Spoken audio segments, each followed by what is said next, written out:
Alright, we came down to the local fabrication shop where they have a bunch of really fun, enormous equipment. Giant arbor press, building big stuff. Look at the size of this thing.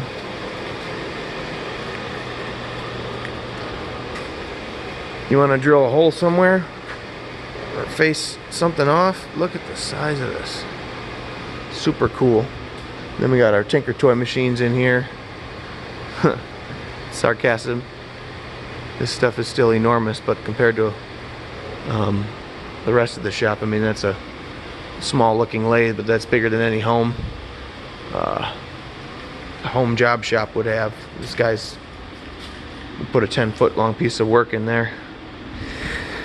Okay, and their CNC table. I didn't get any video of this when we cut it, but that's where they came from.